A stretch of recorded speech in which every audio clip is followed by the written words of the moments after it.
Hey guys, tonight we're travelling back to the heart of ancient Rome, where marble glimmers under torchlight and superstition hums beneath every stone. Imagine the eternal city at its height, chariots rattling down the Via Sacra, the smell of olive oil and wet limestone in the air, and the Senate whispering in the shadow of temples that look more like thunderclouds carved from stone. Somewhere amid that gleaming maze of gods and glory, one temple stands apart, a structure so feared, so revered, that no emperor ever dared to open its doors. So before you get comfortable, take a moment to like the video and subscribe, but only if you genuinely enjoy what I do here.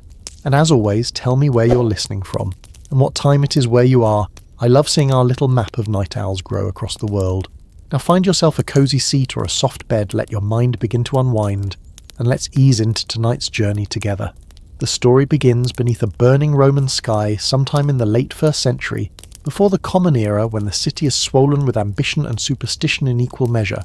The Republic has ended and empire has begun, and somewhere between divine flattery and imperial dread, the idea takes form a temple unlike any other. Its name whispered but rarely written is the Aedes Clausa, or the Closed Sanctuary. To the people of Rome it becomes a legend before it's even finished, the kind of story parents use to frighten children into good behaviour. Sleep, or the closed temple will open, they say, half joking, half terrified. At first, the structure appears ordinary enough, a circular plan reminiscent of the Pantheon, but smaller, more compact, with walls thicker than any builder considers necessary. The design, one chronicler claims, comes from an architect who never returns from consulting the Sibylline books, the prophetic scrolls said to hold Rome's destiny. Another account insists the temple's foundations are laid upon an older Etruscan tomb, a place that had been sealed centuries before. Never disturb what sleeps, says a proverb from that era. Rome, however, is not good at following proverbs. A mainstream historical fact anchors us here. Romans did build temples they seldom entered. The Temple of Janus, for example, was famously closed in times of peace, its bronze doors sealed with iron locks. Augustus himself boasted of closing it thrice, an act of divine reassurance to his people. The Aedes Clausa may have borrowed its name and purpose from that older ritual, but while Janus symbolized beginnings, this new temple seemed obsessed with endings. No one agrees who commissions it. Some say Augustus, others whisper his successor Tiberius, who is known for gloomy fascination with omens. A few even point to Nero, who loved theatrical gestures of doom. Whatever the origin, the project moves quietly, hidden from the gossip of the Forum. The builders work mostly at night under lanterns shielded by red glass, and the materials arrive with no imperial stamps, only an unfamiliar serpent-shaped mark branded into the crates. As months turn to years, the city speculates. Priests debate which god the temple honours, but none claim it. Jupiter already has his capital, Mars has his field, Apollo his shining portico. Someone jokes that maybe it's a temple for the gods Rome hasn't met yet. The laughter doesn't last long. A quirky tidbit survives in a scratched note from a grain ledger found near the Palatine Hill. Men refuse to carry stone to the closed temple. They say the air there hums. That hum, according to later legend, is the voice of the foundation itself, as though the marble resists its own assembly. The superstition spreads faster than the mortar can dry. Workers start wearing charms against the evil eye. Priests sprinkle saltwater aqua lustralis on the scaffolding. Salt in Roman ritual purifies and seals. In our own time it preserves. Funny how the same element can serve both the sacred and the practical, both the dinner table and the tomb. By the time the temple's roof is finished, a perfect bronze dome, polished to mirror the sun, Rome's mood has changed. A comet streaks across the sky.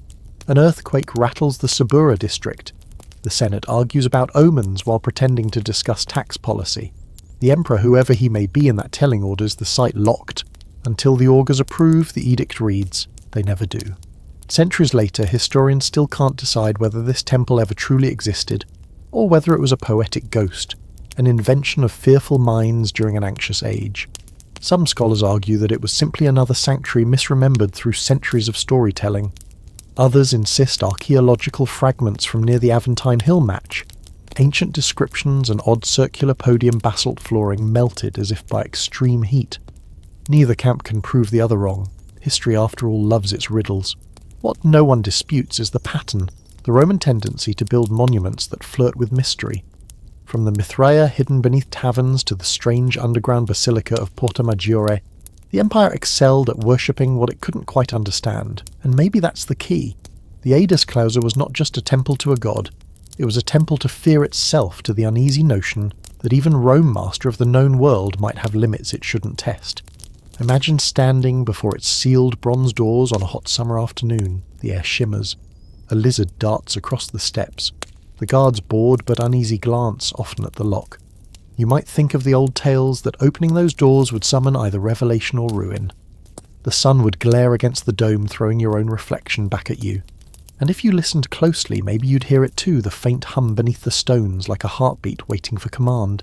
In the distance, bells echo from the Forum. Life continues oblivious, but for a moment the closed temple feels more alive than the city around it. Rome has built many wonders, but this one seems to watch its makers back. As twilight creeps down the marble walls, the torches are lit and the guards change. The hum fades, or maybe your courage does. Either way, you step back from the threshold, leaving the mystery sealed for another day.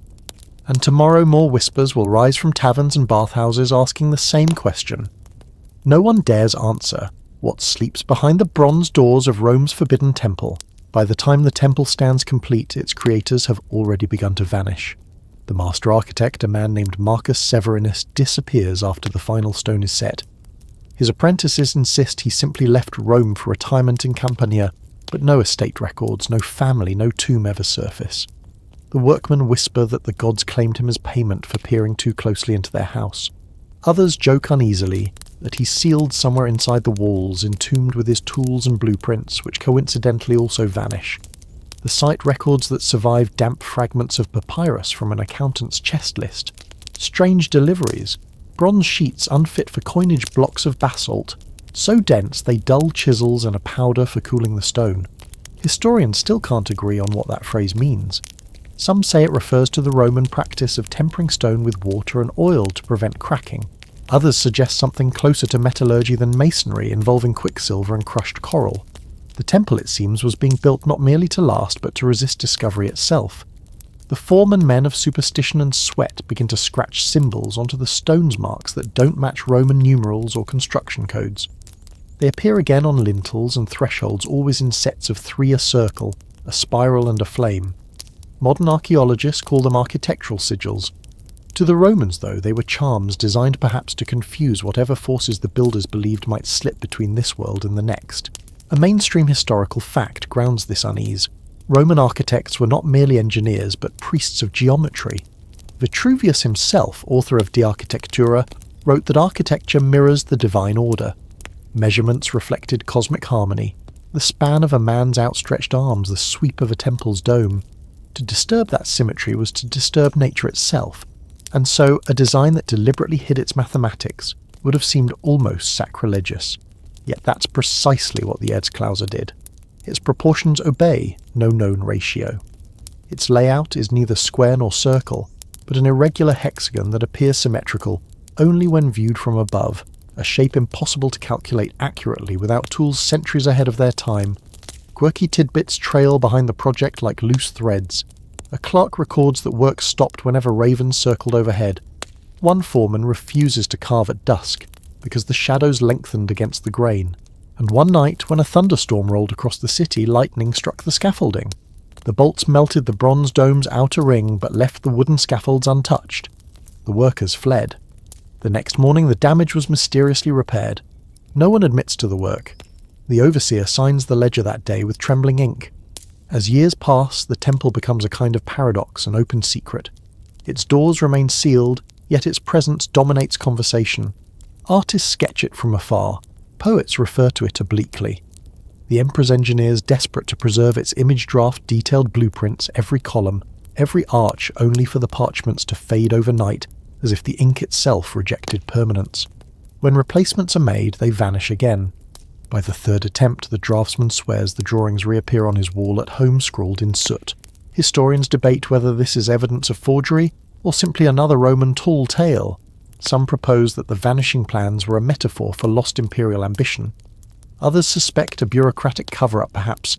The temple hid military experiments or secret archives. A few more imaginative scholars argue that it was meant to channel sound or light in ways Rome didn't yet understand, a resonance chamber built to amplify prayer or perhaps warning. Inside, if we believe later accounts, the structure had no statue, no altar, only a central chamber ringed with niches containing sealed amphorae. One ancient text claims those jars held sacred air from the first dawn of the world, captured by priests in the age of Saturn. Another insists they contained the breath of the dying architect sealed as a sacrifice. Either way, they were never opened, and the temple remained unblessed, which in Roman custom meant it was technically not a temple at all, merely a building pretending to be divine. Modern visitors to the supposed site report something curious: no birds ever nest near the foundations, though the ruins lie open to ski and weather. Even the hardy Roman pigeons avoid the stones, choosing crumbled bathhouses instead. Botanists studying the area note that grass grows taller there but never blooms. The soil tests slightly salty, as though once washed by the sea, yet the Tiber lies kilometres and miles away. In one corner of the excavation, archaeologists uncover an inscription half erased by time: Neaperias nisi vocatus. Do not open unless called. The script is elegant, carved with the precision of a jeweller. No one knows whether it's a warning or a riddle. After all, what voice would call someone to open a temple that no god claimed the story of its architects becomes a whispered fable among later builders? Apprentices tell of a workshop near the Aventine where the masons who worked on the temple gathered each year to pour a libation for their vanished master.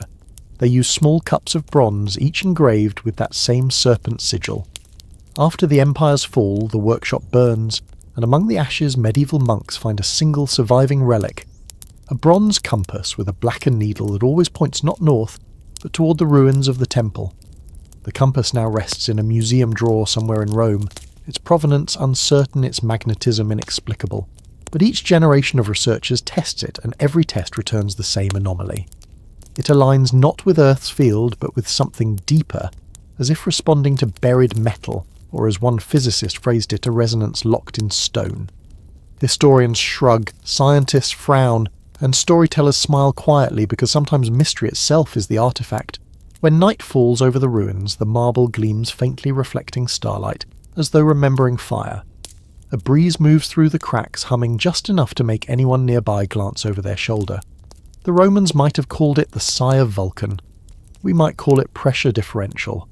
But whatever its name, it feels like the building exhaling, as if something inside has been holding its breath for a very, very long time.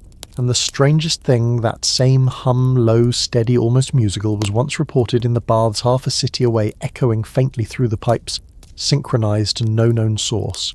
It faded after a few hours, just long enough to unsettle every bather in the district. Some said it was a coincidence of aqueduct pressure. Others that the temple was speaking to its makers again across marble, and centuries reminding them that their work was never truly finished.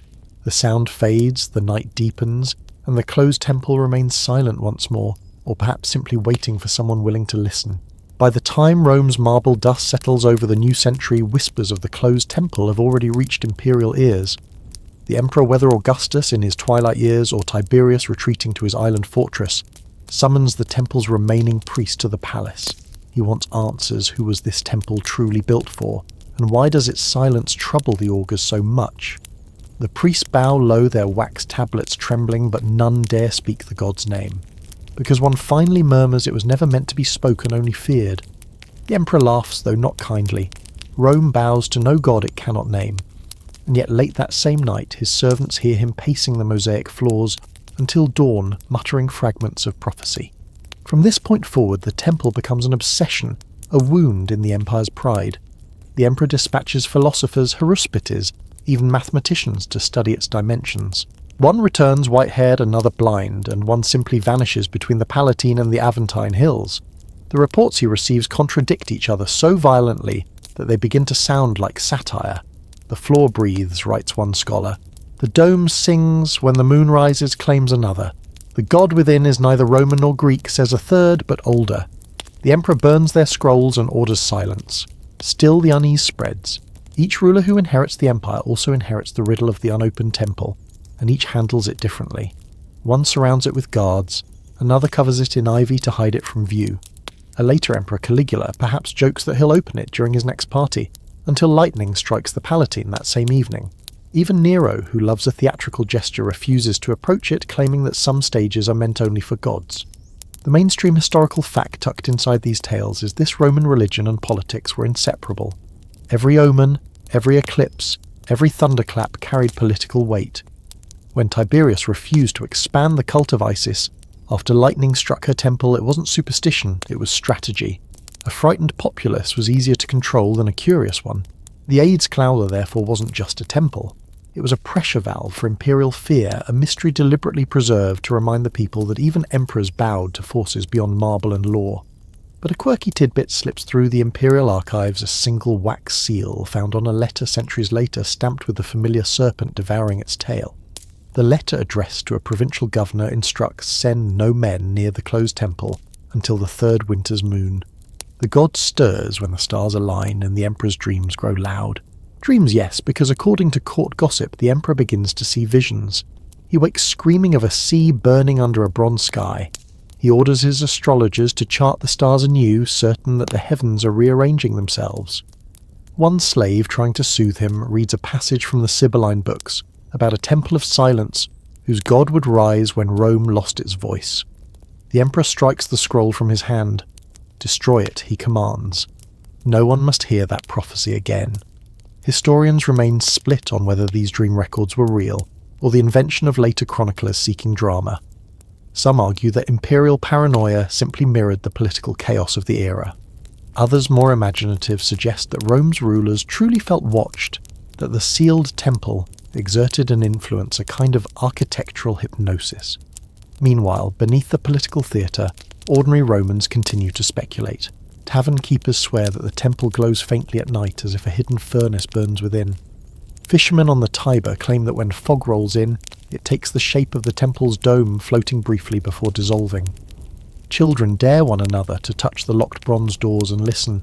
They say it hums like a conch shell pressed to the ear, except the sound is a heartbeat, not the sea. In response, the emperor orders the surrounding streets closed after sunset. No prayers are to be offered, no song sung near its walls. Officially, it's for public safety, after all, marble can crack in the heat. Unofficially, everyone understands the temple unnerves the emperor. One day, an elderly senator visits an antiquarian who insists he has deciphered the temple's secret. He presents a small bronze plate etched with strange geometries. It's a map, he explains, but not of land of time. The temple was built to mark the day when gods and men would change places. The emperor frowns. And when is that day? The senator smiles. When an emperor dares to open what his fathers feared. He is found dead in his villa that night, slumped over his desk, the bronze plate missing. Quirks of history or warning hard to say. Later chroniclers, Christian and pagan alike, treat the story as metaphor. To them, the unopened temple represents Rome's own conscience, its fear of divine retribution for centuries of conquest. But even centuries later, under Constantine, the site remains sealed. Workers rebuilding aqueducts nearby report tremors beneath the ground, as though something large stirs in the stone. They fill the cracks with lead, the ancient equivalent of an apology. A century passes, then two. The empire shifts, names change, languages evolve, but the temple endures. Travellers describe it as the tomb of an unnamed god. One Byzantine pilgrim sketches its facade and notes that the doors bear no hinges, only interlocking serpent forms impossible to pry open. Modern engineers studying that design admit it could have worked interlocked bronze bands capable of sealing a chamber airtight for millennia. The Romans knew metallurgy better than we give them credit for. Still, that knowledge doesn't explain why the emperor who built it ordered his successors never to touch it, and why when his mausoleum is finally opened centuries later, one inscription on the inner lid of his sarcophagus reads simply, "Let him sleep until the door moves." Even now the debate continues. Was the emperor haunted by guilt, or by something real? Did he see a vision of Rome's fall? Barbarians at the gate, marble, turned to dust and tried to trap fate behind a bronze wall? Or was it simply the madness of power, paranoia polished into theology? One historian writing centuries later puts it best: the Roman gods rarely punished unbelief. They punished curiosity. And so the emperor's riddle endures not as words carved in marble, but as silence deeper than any tomb. The temple waits patient as empire itself, and the emperor's paranoia becomes our inheritance, a reminder that even the strongest civilizations build their fears into stone. The night over Rome hums faintly, the same low rhythm as before, 4 beats pause, 4 beats. The rhythm of oars or of a heart still trapped behind the bronze door, waiting for someone reckless enough to listen. As centuries settle like dust over Rome, the closed temple slowly vanishes beneath the city's everyday bustle. Markets spring up around it, thieves carve their marks on its walls, and goats graze where senators once whispered. Yet even as its name fades from records, the building itself refuses to decay. Its bronze doors never rust, its stone never cracks. In a city where marble statues crumble like bread under rain, this one structure endures untouched, as if time itself has agreed to avoid it. When earthquakes rattle the Palatine, the temple's foundation hums but does not shift. When lightning burns the roofs of tenements, its bronze dome remains cool, glinting faintly in the downpour. The people begin to say the temple is alive, not metaphorically, literally. "The stones breathe," says an old woman selling figs nearby. "You can feel it when you lean close." She presses a customer's hand against the wall, and indeed there's a faint warmth pulsing through the stone, too regular to be illusion, too steady to be wind. Modern geologists, of course, have their explanations: trapped air pockets, mineral expansion, or echoes from underground aqueducts. But even they admit that the rhythm doesn't match known causes. It's too slow, like a sleeper's breath. A mainstream historical fact makes this oddity less absurd. Roman builders were masters of acoustics. The Pantheon's dome carries whispers. The amphitheatre at Aspendos lets a murmur from the stage reach the top tier. Even bathhouses were engineered to amplify conversation through vaulted ceilings. If the Aedes Clausa truly existed, it's not impossible that its architecture magnified vibration, creating the illusion of life. Still, this doesn't explain the stories of voices. Those begin in the 4th century of the Common Era, when Christian monks settle near the ruins. They record in Latin that the walls whisper in the hours before dawn.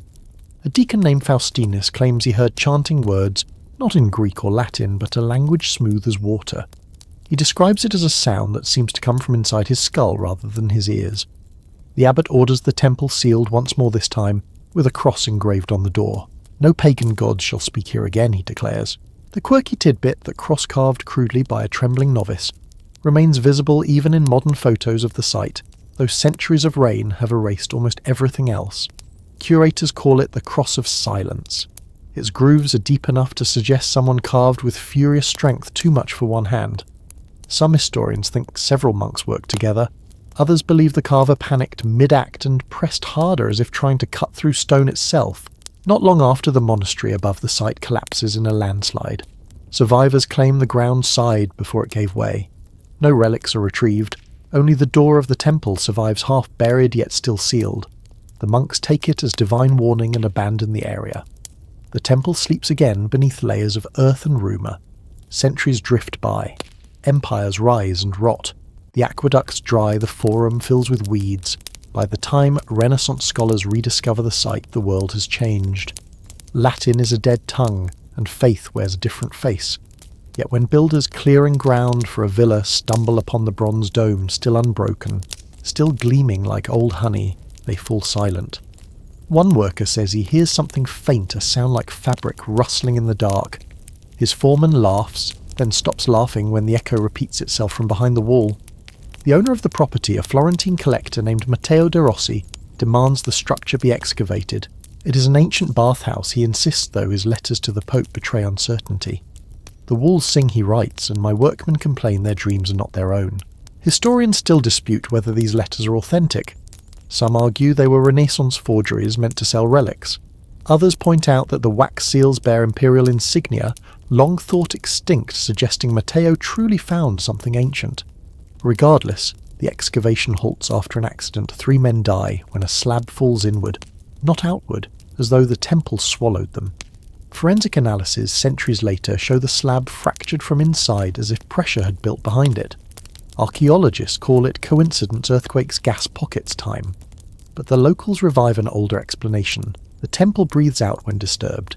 Standing above the ruins today, one might dismiss these tales as atmospheric fancy. Yet visitors report uncanny sensations. Their footsteps echo twice, as if the walls mimic them a heartbeat later. Microphones placed near the foundations pick up a low-frequency vibration between 7 and 8 Hz, the so-called fear frequency, known to cause unease and hallucination. Sound engineers confirm it, yet cannot find the source. It's as if the building hums, in sympathy with itself, one notes like a giant throat. And historians can't help debating the symbolism. Perhaps the Aedes Clausa represents the voice of Rome buried beneath Christianity, or the ghost of pagan order haunting its conquerors. Some see it as a metaphor for suppressed memory, a civilization trying to smother its own echo. But those who've stood inside the shadow of its walls speak less academically. It listens, says one archaeologist. That's the only way I can describe it. When you speak, the sound doesn't bounce back, it's as if it's being absorbed. The modern conservation team calls this phenomenon acoustic dead zones, regions that swallow sound due to mineral density. Yet the pattern is strange. The silence forms a perfect circle in the centre of the chamber, right where an altar would have stood if there had ever been one. When a researcher steps inside the circle and speaks, her voice vanishes instantly. Step out, and the echo returns. She describes it in her journal. It feels like the air itself is thinking. A more sceptical colleague measures temperature variations inside the ruin and finds the central area is consistently 2 degrees Celsius, about 3.6 degrees Fahrenheit warmer than the rest. Thermal imaging shows faint heat signatures in the stone like veins pulsing slowly. The readings fluctuate with no visible cause, as if the building were breathing in its own invisible rhythm. When they leave, one technician notices salt crystals forming along the lower wall, delicate white lines tracing the cracks. They taste faintly of the sea. The team leader laughs. Perhaps the god finally learned to sweat. But later when they check the site log, they realise no one had recorded humidity high enough for salt bloom. The crystals vanish by morning, leaving only the faintest sheen, as though licked away by rain, or by something else. Night descends, and the ruins hum softly a lullaby in stone. A fox slinks through the grass, pauses near the old doorway and pricks its ears. The air moves not outward but inward, pulling gently as if the temple sighs in its sleep. It's easy to romanticize to call it coincidence or wind, yet those who linger too long near that sigh often report strange dreams, afterward corridors of gold waves crashing inside marble halls, voices that whisper in languages no one knows but somehow understands. And as the moon drifts above the broken dome, the walls seem to shimmer faintly, as though catching breath between centuries, listening, waiting, remembering. When the Renaissance curiosity fades and Rome moves on, the temple once again slips beneath the surface, physically, culturally, even psychologically. But history, as always, has a way of resurfacing at the worst possible moment. By the 18th century, when antiquarians begin scouring the city for lost monuments, a surveyor named Lorenzo di Alberti rediscovers the site while charting the foundations of a new wine cellar. At first he believes he's found another nymphaeum or imperial bath. The walls, though scorched, gleam with a finish unlike anything he has seen, marble veins that shimmer faintly under torchlight, almost phosphorescent. Then he notices something stranger, faint letters incised along the base of the wall, not Latin, not Greek. When he copies them into his notebook, he realizes they form no known alphabet. Like ants walking in circles, he writes the symbols, repeat until they begin to move. He locks the notebook in his chest that night and tells no one. By the end of the week, Lorenzo's wife finds him kneeling in the cellar, tracing invisible lines on the air. He mutters in a language she doesn't recognize, though later she says it sounded melodic, like chanting underwater. The city physicians diagnose architectural delirium, a surprisingly common affliction among excavators who spend too long underground inhaling mineral dust. Yet Lorenzo's case unsettles them more than most, for when they pry open his notebook, they find new inscriptions he couldn't possibly have written, etched cleanly through the paper like acid. The quirky tidbit. That notebook still exists, locked away in the archives of the Vatican Library under a catalogue code that simply reads Sibilantia lapidum, the whispering stones. Radiocarbon tests in the 20th century confirm the paper dates to the correct era, but the carved writing cuts straight through fibres as though burned by focused light. Historians still cannot agree whether the marks are real or an elaborate hoax. Some claim the patterns resemble Etruscan numerals, others say they're early cipher scripts, perhaps a secret code of Masonic scholars. One linguist even suggests the letters resemble the vibrations of spoken frequencies, a written imitation of sound itself. Yet what truly unsettles the academic community is what happens next within a year of Lorenzo's death. 3 other men who examined the notebook suffer identical hallucinations, flashes of blue light, the smell of salt, and dreams of waves crashing inside a marble hall. As centuries roll on, the legend evolves again. People begin calling the ruin Templum Fatum, the Temple of Fate. The title fits too well to resist. By the time the Romantic poets stroll through the overgrown foundations in the 1820s, they speak of it with Gothic affection. One English traveller describes carving his initials on a stone, only to find the next morning the letters rearranged into a sentence it has already written. Of course, mainstream historians laugh this off. Stone can flake weather or crack, creating random shapes easily mistaken for writing. Still, the coincidence is unnerving, especially when the man in question, Lord Peter Ashcombe, goes blind 2 months later after an episode of light. His valet insists he had been sketching the temple ruins when his pencil caught fire without heat. By the early 20th century, interest shifts from poetry to science.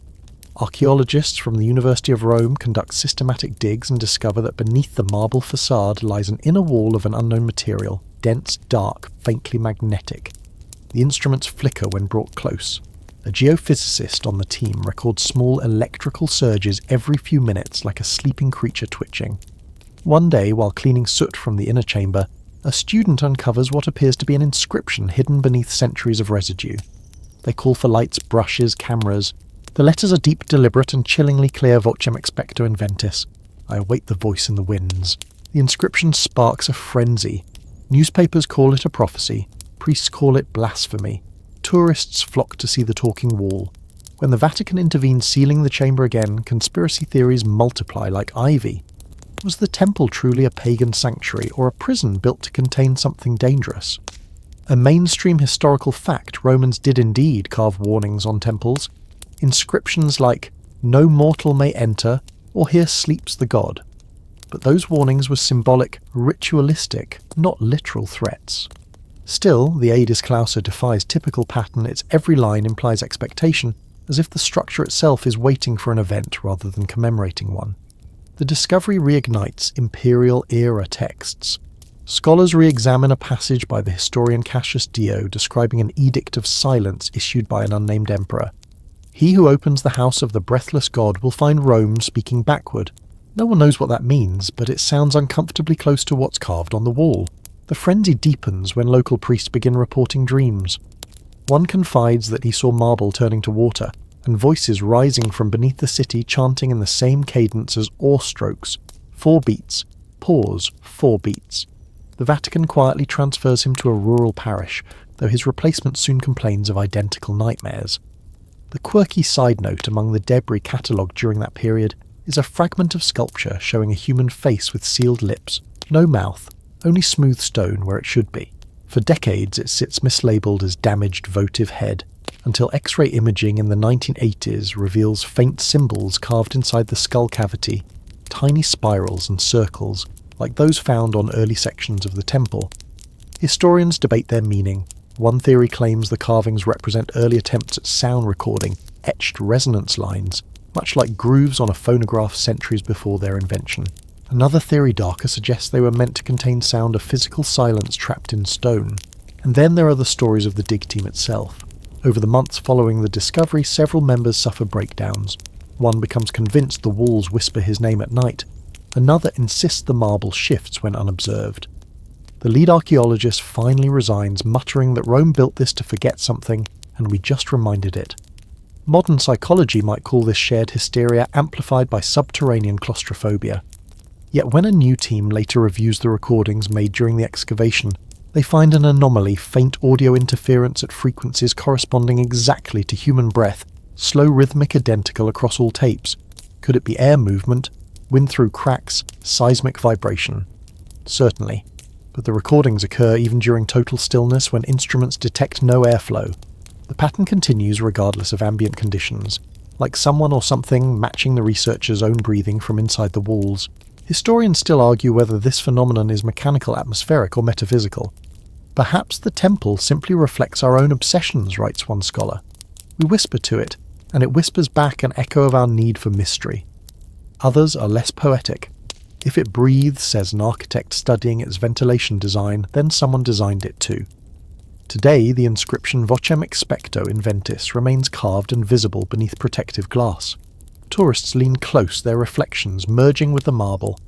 Some swear they can hear a faint sigh when they whisper a word into the gap. Others hear nothing but the hum of distant traffic.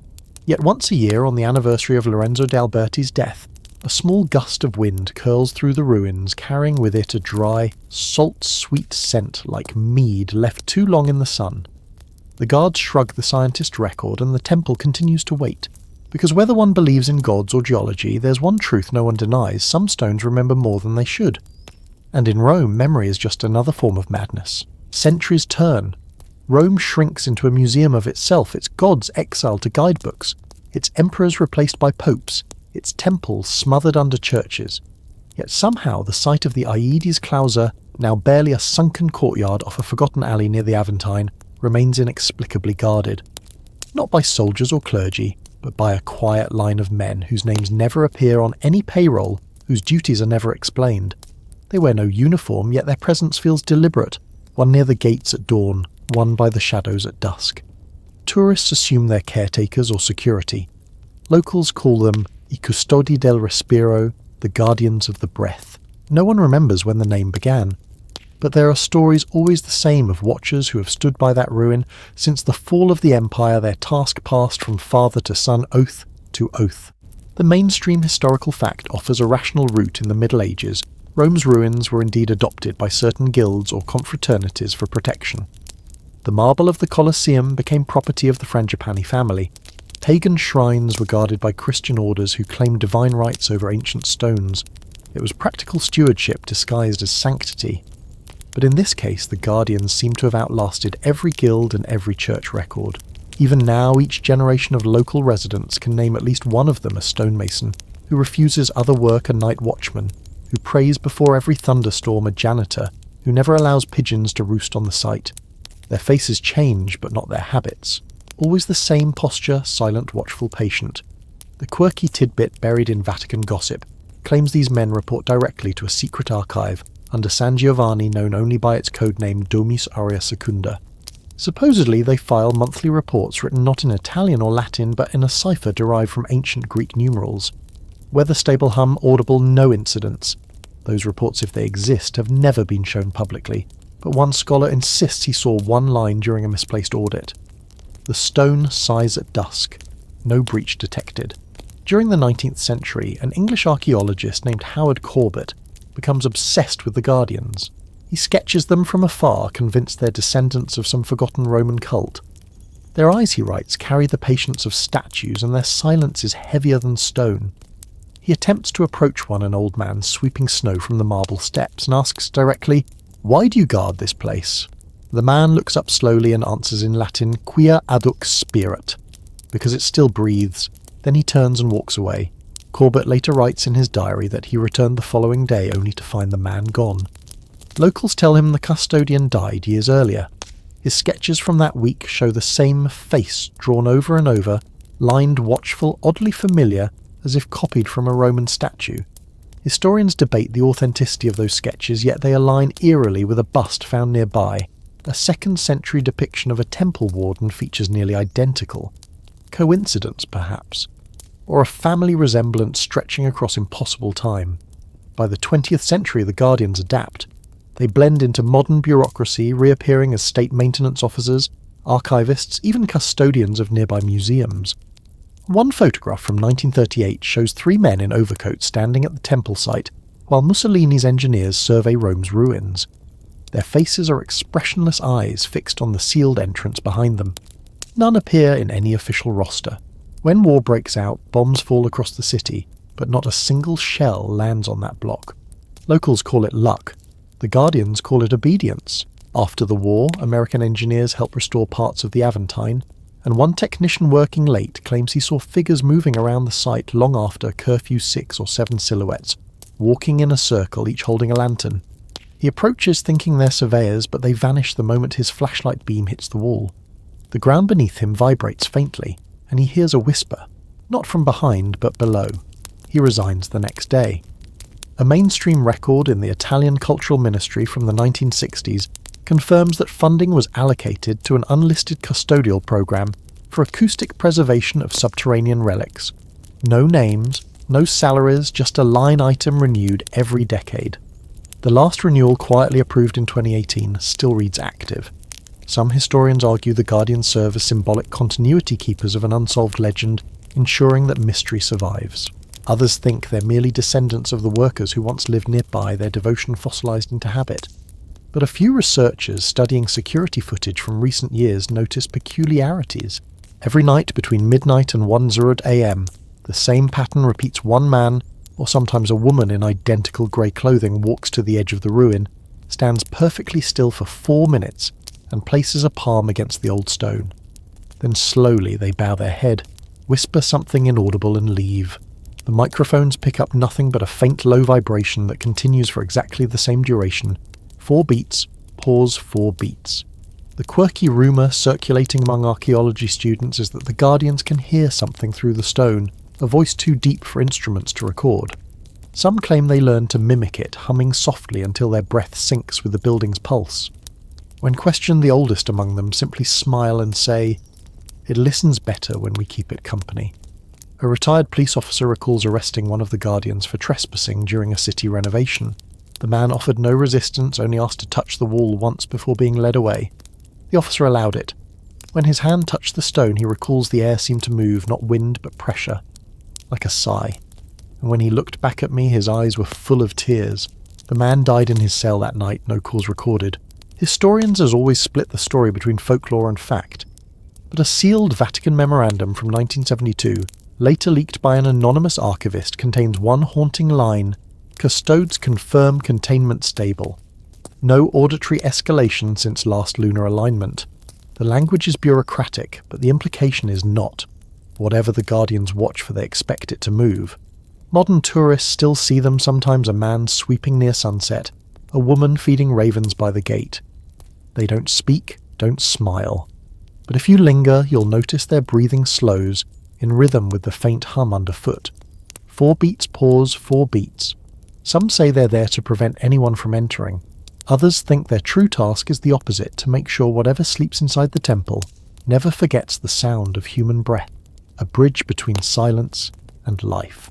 And if you ask them who gave them that duty, they will all say the same thing in perfect unison. It was promised when Rome still dreamed.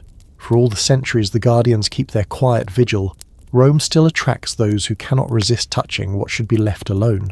Conquerors, after all, have never been famous for humility. Each empire that claims the Eternal City, foreign or domestic, tries at some point to open the sealed temple, believing power sleeps behind its bronze doors. None succeed, and none escape unscathed. The first documented attempt comes during the Norman occupation in the 12th century. A warlord named Rainulf the Black, fresh from pillaging southern Italy, hears rumours of a treasure room beneath the old hills. The monks warn him that the vault is cursed. Rainulf laughs and says, "Then we'll rob the curse first." He brings 20 men and an oxen team to haul the doors apart, but when the chains tighten, the ground heaves and 3 men are crushed beneath falling stone. The oxen bolt. Rainulf himself emerges bleeding from the ears, his voice gone. He can never speak again. Chroniclers write that his silence echoed longer than any sermon. The mainstream historical fact is that earthquakes were indeed recorded in Rome around 1149 CE. Historians explain the collapse as coincidence and unstable foundation giving way under stress. Still, Rainulf's contemporaries took it as proof the old gods had flexed their fingers. Centuries later, the pattern repeats. In 1527, during the infamous sack of Rome, soldiers of Charles V loot every shrine and palace they can find. A squad of German mercenaries stumbles on the sunken courtyard and decides the sealed structure must hide relics. They set explosives along the door hinges. The resulting blast tears through the street above, toppling a bell tower 2 blocks away. Not a single mark appears on the temple itself. When the smoke clears, the bronze doors are untouched, save for faint streaks of white salt crystallized along their seams. A quirky tidbit from a letter written by an eyewitness priest notes that one mercenary, a man named Ulrich Brandt, began coughing up seawater hours later. He drowned upon dry land, the priest writes, and his last breath smelled of honey. Modern physicians would chalk that up to pulmonary edema from blast trauma, but the detail of honey remains suspiciously poetic. By the 17th century, the ruin has become a local obsession for alchemists. One Girolamo Vecchi claims the temple conceals the Aurum Deorum, a divine alloy forged by the ancients. The gods imprisoned perfection here, he declares, and whoever frees it will rule matter itself. His workshop collapses days later when he tries to melt fragments of marble he borrowed from the site. The fumes kill 3 assistants. The slab he used survives unharmed, covered in what looks like frost, even though the room burns at over 1,000 degrees Celsius, or about 1,800 degrees Fahrenheit. Theories multiply. Some say the marble is impregnated with mercury. Others call it volcanic glass. One fringe researcher insists the stone contains a lattice similar to crystalline silica, capable of storing sound waves like a primitive memory. When tested with sonic instruments centuries later, the slab hums faintly at exactly the same rhythm recorded by modern sensors. 4 beats, pause, 4 beats. Then come the Napoleonic campaigns. In 1798, when French forces occupy Rome, a young officer named Captain Renaud de Méricourt reports to his superiors that beneath the Aventine lies a vault of unknown alloy. He proposes shipping the bronze doors to Paris for study. That night, lightning strikes his tent, though the sky is clear. Witnesses swear they hear thunder echo twice, as though the mountain answered itself. Renaud survives, but loses all sense of hearing. He writes home that the world has become a silent amphitheatre. The bronze doors remain. Historians still debate whether these accounts exaggerate natural events or cloak deeper truths in superstition. Some view them as moral tales, Rome punishing arrogance through coincidence. Others suspect a subtler pattern that the temple reacts defensively, not maliciously, but mechanically releasing pressure when disturbed, like a lung expelling air. During the Second World War, Allied bombers fly repeated sorties over the city. By some miracle, or perhaps bureaucracy, no pilot ever receives coordinates targeting the area around the ruin. One declassified memo from the Royal Air Force lists it under cultural sites exempt from operation, though no record shows who authorised that entry. After the war, American engineers discover the coordinates had been altered by hand in pencil. The initials beside the note match no officer in any archive. The quirky post-war rumour says one pilot disobeyed orders and tried to bomb the location anyway. His engine failed mid-flight, forcing him to ditch in the Tyrrhenian Sea. Rescued days later, he supposedly tells his rescuers the radio filled with breathing, like the ocean was inside my cockpit. In the Cold War era, the Soviets briefly considered drilling beneath the site during archaeological exchanges. Their lead geophysicist requests permission to sample the anomaly for seismic mapping. The Vatican denies access, citing unstable substructure. Privately, correspondence between Italian engineers hints that the ground isn't unstable, it's resonant. Vibration builds on itself, one warns. If they drill, they may wake the entire hill. By the late 20th century, the pattern of catastrophe is too clear to ignore. Every attempt to open mine or even photograph the temple's sealed inner chamber ends in accident. A journalist's camera melts internally without visible heat. A student trips and breaks both arms on level ground. A worker setting up scaffolding swears the stone under his hand exhaled warm air.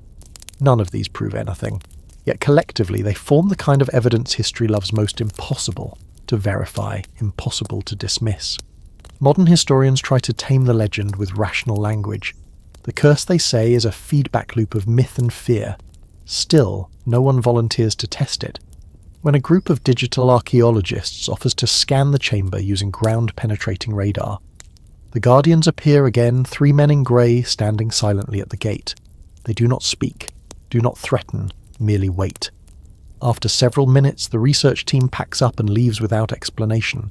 The surviving leader of that project later tells an interviewer, "I don't believe in curses, but there are structures that believe in themselves, and that's worse." Historians still debate that phrase, wondering whether he meant the temple, or the idea of Rome itself, a civilization so convinced of its immortality that even its ruins refuse to die. Yet one truth lingers through all these centuries of conquerors and experiments: every hand that tries to force the temple open loses more than it gains. Some lose life, others sanity, a few simply lose the sound of their own heartbeat, as though it begins to echo somewhere deeper underground. And so the ruin endures, untouched by power, unbowed by conquest, a reminder that not all treasures are meant to be claimed, and not all doors reward the hand that knocks. By the 21st century, Rome's skyline buzzes with drones and construction cranes, but beneath its pavements still lie layers of history the living have never truly mapped. The Aedes Clausa, the temple Rome built but never dared to open, becomes an obsession again, this time not for treasure hunters or priests, but for scientists armed with technology sharper than any chisel. It begins with a flood. In the spring of 2007, heavy rains overwhelm the ancient drains near the Aventine Hill, washing away soil that hasn't seen sunlight since the time of Augustus. When municipal engineers arrive, they find a sinkhole yawning beside the courtyard that covers the ruin. Beneath it glints something metallic, curved and gleaming like bronze, but with the sheen of liquid mercury. The city calls in archaeologists. The Guardians arrive first. For 3 days they stand by the hole, silent as ever. When asked who sent them, they produce a laminated card from the Ministry of Cultural Heritage. It looks authentic, except the signature line is blank. Once they step aside, the scientists lower cameras into the fissure. What they see freezes the entire team into silence, a structure of interlocking rings and plates, descending into darkness, perfectly concentric, each etched with shallow grooves. Light from the camera reflects along those grooves and scatters into thin bands, pale green, then blue, then gold. A mainstream historical fact, Roman engineers were masters of mechanical ingenuity. They built water-lifting devices, geared odometers, even automatic doors powered by counterweights. The Antikythera mechanism found off Greece proves that clockwork calculation existed centuries before the Middle Ages, but the patterns glimpsed here are far beyond anything from that era, complex, mathematical, deliberate. The first measurements reveal something even stranger. The rings are made of an alloy similar to orichalcum, the legendary mountain copper Plato once described as gleaming red like fire, but tests show traces of iridium and tellurium metals, unknown to Roman metallurgy and rare even today. One metallurgist mutters that the material's isotopic ratio matches that of certain meteorites. If the Romans made this, he says they mined the stars. The quirky tidbit surfaces during analysis of sound readings taken from the pit. At precisely midnight, the sensors pick up a pulse 4 beats, pause 4 beats at a frequency far below human hearing. When the data is sped up and converted to audio, it sounds eerily like rhythmic breathing. The engineers delete the file twice, yet it keeps reappearing in their archive, renamed each time as Vossumwav. The discovery leaks to the press. Newspapers run headlines like Ancient Roman Machine, found beneath hill, and Did Caesar hide a reactor? The Vatican denies involvement, then quietly issues a statement, discouraging further excavation for safety reasons. When the engineers return days later, the pit is filled in neatly packed, sealed with poured stone. The guardians have vanished. Historians still argue whether the footage is authentic. The Italian government calls it a hoax, pointing out inconsistencies in shadow direction and depth. But metadata from the cameras proves the timestamps match the night of the storm, and in one blurred frame, just before the feed cuts out, a faint outline of human figures appears reflected on the metal surface, distorted, as if viewed through rippling water. Months later, one of the researchers, a geophysicist named Dr. Matteo Serra, begins reporting unusual dreams. He tells colleagues he hears chanting in sleep 4 strokes 1 breath. His instruments stored in his apartment activate at night, logging small electromagnetic surges exactly 23 minutes apart. When he finally resigns from the project, he leaves behind a note with a single line. The machine is not sleeping, it's listening. The mainstream explanation is mundane. Ancient structures often contain hollow chambers that act as resonators, amplifying environmental vibrations. Earthquakes, subways, even footsteps above could trigger harmonic oscillations. Yet the data doesn't align. The pulses occur at regular intervals regardless of seismic activity, temperature or time of day, except for one anomaly. On December 21st, the winter solstice, the signal doubles. A team of acoustical engineers records the event in 2012. They describe hearing a tone deep enough to feel through the ribs. One woman collapses, claiming she saw shapes moving under the marble like lungs inflating. The equipment shows nothing but the pattern 8 pulses, pause 8 pulses. Like something inhaling light, one technician whispers. The quirky rumour that spreads through Rome's universities afterward is that the structure beneath the Aedes Clausa isn't a temple at all, but a kind of instrument, an ancient resonator designed to convert sound into motion. Some fringe theorists call it the resonant core of Rome, a mythical machine meant to keep heaven and earth aligned. Mainstream scholars scoff, pointing out there's no evidence Romans could engineer anything so advanced. Yet none explain why the vibration matches the rhythm carved into the walls centuries earlier. Vocem expecto inventis, I await the voice in the winds. In 2018, a classified expedition from the Italian National Institute of Geophysics reopens the site under the guise of maintenance. The operation runs for 1 week before being halted without explanation. All equipment is confiscated. Officially, they report hazardous gases and unstable geology. Unofficially, a contractor leaks fragments of the final report online. It includes seismic images showing a circular structure buried 40 metres, or about 130 feet below the surface, with spokes radiating outward like a wheel. At its centre lies a void precisely 24 metres or roughly 78 feet across. The caption reads simply, "Unidentified hollow resonance chamber." Theorists erupt. Some claim it's an ancient cistern, others call it a celestial map. A few whisper that it's a containment cell for something alive or once alive. One journalist points out the eerie parallel between its diameter 24 metres and the Roman solar calendar's division into 24 hours. A clock, he writes. A heartbeat that measures not time but waiting. Historians still debate the ethics of reopening the ruin. Some argue it must be studied before urban development destroys it forever. Others warn that each investigation seems to awaken the site, making it respond like a creature roused from sleep. The most cautious voices belong to the Guardians themselves. In 2020, during an unauthorised documentary shoot, a cameraman catches one on film for the first time in decades, an elderly woman in grey standing before the sealed courtyard. When asked why she watches, she replies softly because it watches back. Then she turns and disappears down the alley. Months later, seismic monitors across Rome register a single, low-frequency tremor originating exactly beneath the Aventine Hill. Duration 4 seconds, pattern 4 beats, pause 4 beats. No damage follows. The city goes on as usual. But among historians, engineers and priests alike, a quiet unease takes root. If the structure beneath the temple is indeed a machine, no one knows who built it, or why it still responds to the passing of centuries. Because in the end, what lies beneath the ruins may not be asleep at all, it may simply be patient. By now, the temple's legend lives in two worlds, half buried in marble, half flickering on computer screens. Every new discovery about the Aedes Clausa divides humanity neatly into three camps: the scholars, the skeptics, and the dreamers. Each believes they alone can explain what Rome once sealed away, and each in their own way adds another echo to the temple's long, strange song. The scholars go first. They fill conferences with charts and cautious Latin. For them, mystery must bow to measurement. They study the alloys, the geometry, the acoustic anomalies. One paper published in 2022 proposes that the entire substructure beneath the Aventine is an earth pressure equalization device, a primitive system designed to prevent seismic collapse. The humming, they argue, comes from groundwater resonating through the porous stone. Ingenious, the author concludes, but hardly divine.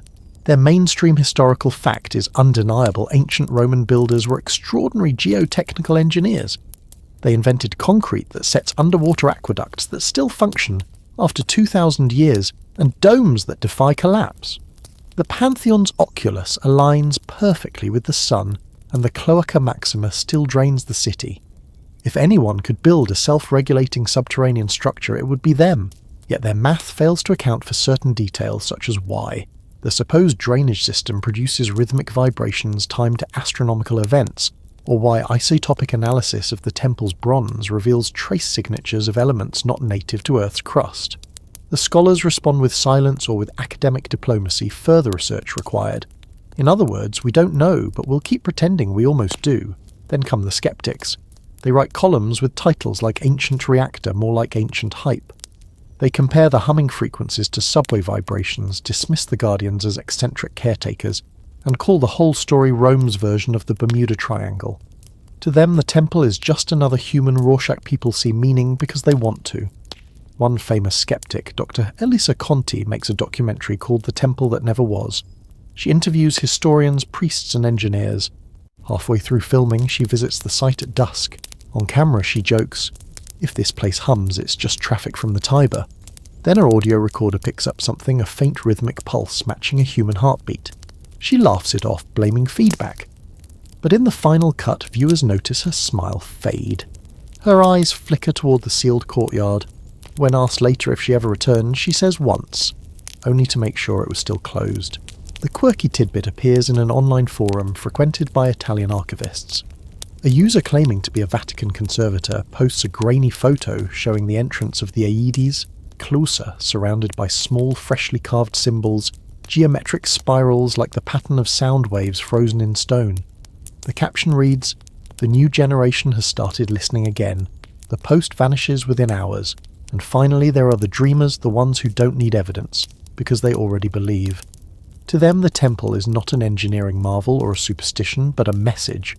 They gather online trading theories and audio snippets, swearing that when the low-frequency pulse is slowed exactly 44 times, it forms intelligible words in archaic Latin respiratio aeternum, the eternal breath.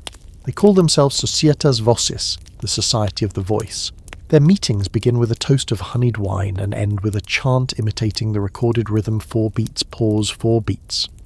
The line between reverence and obsession blurs quickly. Some of their members claim prophetic dreams, visions of a city under the sea where every window looks upward toward the surface waiting for air.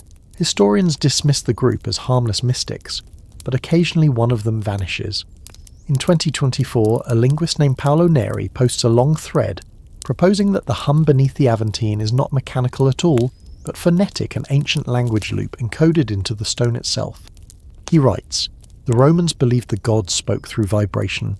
What if this temple is that voice?" His account goes silent 2 days later. His apartment is found undisturbed, computer still on, audio recorder still running. The last sound captured 4 beats, pause 4 beats, then a sigh. The scholars dismiss this as coincidence. The skeptics call it an attention-seeking stunt. The dreamers whisper that he was translated their term for being taken by the voice. Historians still argue about whether any of these people truly believe what they say. But in truth, belief has always been Rome's oldest export. From Jupiter to Christ, from emperors to algorithms, the city has a talent for turning wonder into doctrine. And so the Aedes Clausa becomes a mirror for whoever looks into it. The scientist sees a machine, the priest sees punishment, the poet sees a lung exhaling stars. Each interpretation feeds the myth, keeping it alive, because in the absence of certainty, imagination becomes faith.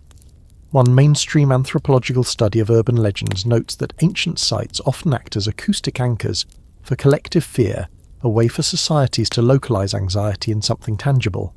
Earthquakes. The gods are stirring. Strange noises the ancestors are whispering. The Aedes Clausa just happens to hum more elegantly than most. The quirky rumour circulating among physicists in 2025 is that NASA's InSight probe on Mars detected a similar pattern in subsurface tremors. 4 beats, pause, 4 beats. No official source confirms it, but screenshots of anomalous rhythmic signals spread online before being deleted. One headline jokes Rome's temple found a pen pal on Mars. Another less humorous one reads, "What if the voice was never meant for us?" And somewhere between these 3 camps, the scholars with their equations, the skeptics with their ridicule, and the dreamers with their devotion, stands the truth patient and unswayed like the sealed doors of the temple themselves. Maybe the Romans built a machine that breathed for them, a monument that kept their empire's rhythm alive. Maybe it's nothing more than a geological coincidence amplified by human awe. Or maybe, as the dreamers claim, the Aedes Clausa was never meant to be opened because it isn't finished yet, it's still waiting for someone to answer. Tonight, deep under the Aventine Hill, sensors still pick up the hum, steady, unwavering, older than empire. Scholars measure it, skeptics mock it, dreamers worship it, and the temple as always just listens. For nearly 2,000 years, the Aedes Clausa has stood sealed, its bronze doors unmoved by earthquakes, bombs, or centuries of curiosity. But time, like the sea, has a way of eroding even the most sacred cautions. And sometimes history does not wait for permission, it exhales on its own. It happens quietly. No explosions, no rituals, no grand prophecy fulfilled, just wind. On the morning of February 9th, 2028, Rome wakes to a strange weather pattern. The skies hang silver, neither rain nor sun, and the air tastes faintly metallic as if a storm is brewing underground. Meteorologists record a series of microbursts, gusts, that blow upward, not downward from the earth itself. Near the Aventine Hill, pigeons scatter in confusion, and traffic cameras capture paper and dust spiralling skyward in slow, deliberate circles. Beneath those circling eddies sits the sealed courtyard of the Aedes Clausa. For decades, the lock and intricate Roman mechanism of interlaced bolts has resisted every tool. But as the wind shifts that morning, sensors mounted on the surrounding buildings register a vibration rising through the stone. 4 beats, pause, 4 beats, then a sigh. The guards stationed nearby, modern men in grey, their lineage stretching back to the anonymous watchers of centuries past, notice first. The youngest one hears a sound like the deep chime of an organ, though no church bell rings. Another swears the bronze doors flex slightly, the surface rippling like water in sunlight. A mainstream historical fact, ancient Roman bronze doors were engineered with astonishing precision, capable of remaining airtight for millennia, if properly sealed.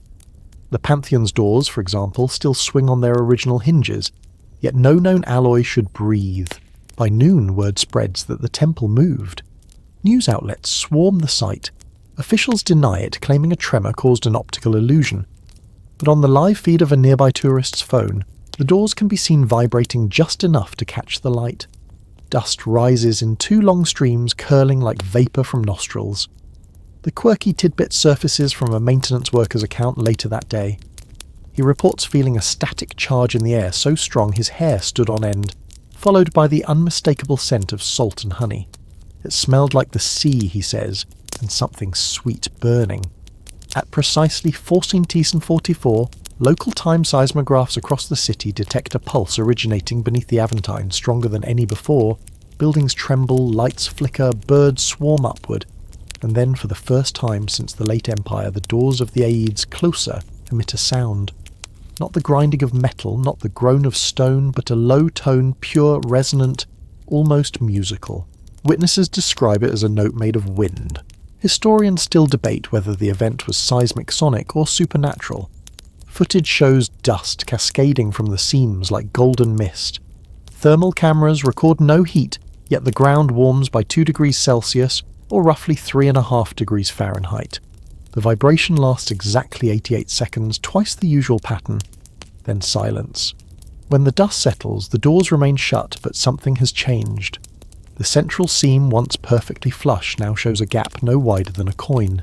Through it, witnesses claim to see faint blue light pulsing in time with the rhythm beneath the earth. Panic ripples through both the scholarly and the mystical worlds. The scholars issue a joint statement. Structural fatigue, not miracle. The skeptics call it an elaborate hoax staged with hidden speakers. But the dreamers flood the streets chanting the ancient rhythm, leaving offerings of honey, salt and amber at the gates. One man weeps, whispering, "It's breathing again." Within hours, the Vatican orders the site closed for stabilisation, yet those who live nearby report that for nights afterward a soft hum drifts through the streets. At exactly midnight, the lamps flicker once.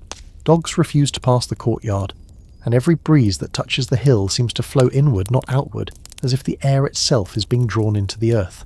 A mainstream theory emerges from acoustical physics. The temple's design might function as a Helmholtz resonator, essentially a giant tuned chamber capable of amplifying wind frequencies. But that explanation falters when instruments detect vibrations even on windless nights. The resonance, they realise, doesn't depend on airflow, it's self-sustaining. The quirky fragment that surfaces weeks later sends shivers through every department involved. A Vatican archivist reviewing a medieval codex finds an annotation written in the margin, beside an unrelated psalm. When the wind moves the lock, Rome will hear its own breath. The note in 12th century script is unsigned. By spring the hum stabilises at a constant frequency, faint, almost soothing, but measurable. The Italian Ministry of Culture quietly declares the area a restricted seismic observation zone. Yet on clear nights, people still gather at the edge of the barricades listening. Some claim the sound isn't a hum anymore, but words Latin syllables too slow to pass. Respiratio aeternum, the eternal breath. Historians still quarrel about the meaning. Is it warning or welcome, a malfunction or a message? Perhaps they suggest Rome finally built something that outlived not just empire but explanation, a machine that remembers what humanity forgets. And then one evening in late June, as twilight washes the city in orange, a gentle breeze rolls down from the hill. It carries no dust, no salt, no smoke, only warmth like an exhale after a long sleep. The tourists feel it but do not understand. The guardians smile faintly and close their eyes. Somewhere beneath the stones, the ancient rhythm continues, 4 beats. Pause, 4 beats. No door opens, no light spills out, just the sound of the wind moving softly through a keyhole that has waited 2,000 years for breath. And Rome, the city of echoes, exhales with it. The night grows still again, and the last shimmer of daylight slips behind the hills. You can almost imagine the old bronze doors settling their vibrations, fading back into silence. The hum that began as myth now drifts into memory, soft and slow, like the sea after a storm. Picture the city asleep. Street lamps blink against the cobblestones, casting pale halos of light. The air carries the scent of pine resin rain, and that faint sweetness honey warmed by time. Somewhere beneath the quiet weight of centuries, the Aedes Clausa lies patient once more. Its hidden heart beats so low you can only feel it, not hear it, as if the earth itself were breathing in rhythm with your own. Maybe that's all this story ever was, a reminder that some mysteries are not meant to be solved, only remembered. Every civilization leaves behind its sealed doors, its unanswered questions, its murmurs beneath the dust. And maybe in listening to them we keep those voices alive. So let the noise of the day slip away now. Let the story settle into stillness. Picture yourself walking through ancient streets lit by torchlight, the wind whispering through arches older than memory. Breathe in slowly, exhale even slower. The world hums quietly beneath you, and for tonight that's enough. Sleep well, traveller. May your dreams sail smooth seas and quiet skies. The temple rests, Rome rests, and now so can you.